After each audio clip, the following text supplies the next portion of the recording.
जो मैंने कल कल से एक वीडियो बहुत ज्यादा वायरल हो रही है जिसमें बताया जा रहा है कि कोई दूसरी दुनिया से एक लड़की आ गई है और वो ऐसे देश से है जिसका कोई असल में सबूत ही नहीं है। इस वीडियो की क्या सच्चाई है आप लोग इस वीडियो में देखें। सवाल नंबर 2, अगर वो वाकई किसी दूसरी दुनिया से आई थी तो इतनी साफ अंग्रेजी कैसे बोली। और सवाल नंबर 3, जो फ्लाइट उसने टोक्यो से ली, क्या किसी ने उसका पासपोर्ट, टिकट या वीजा चेक नहीं किया? टोरेंजा।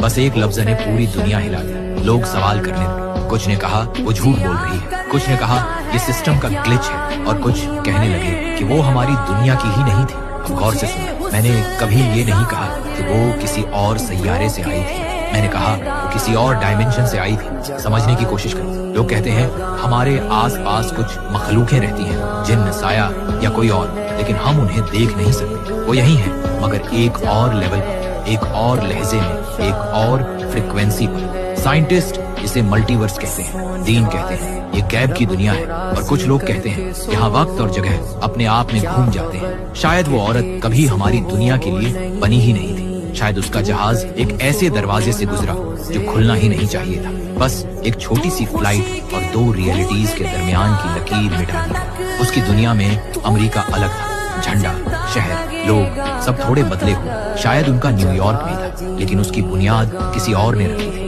और जब वो यहाँ उतरी, हमारे सिस्टम ने उसका पासपोर्ट असली पहचान लिया, क्योंकि उसकी रियलिटी में वो असल था। चिप, होलोग्राम, सब कुछ ठीक था, लेकिन एक पैरेलल जमीन से। तुम पूछते हो टिकट कैसे चला गया बिना चेक हुए? क्या पता जिस सिस्टम से वो आई वो भी यहाँ चल रहा हो, बस एक और वर्जन में। सोचो जरा, अगर मल्टीवर्स हकीकत है तो तुम्हें स्पेसशिप की जरूरत नहीं, सिर्फ एक ग्लिच इन टाइम चाहिए। कुछ रिसर्चर्स कहते हैं हवा में छोटी छोटी दरारें होती हैं जो कुछ लम्हों के लिए खुलती हैं। अगर कोई उनसे गुजर जाए तो वो किसी और जहां में पहुंच जाता है। शायद उसके साथ भी यही हुआ।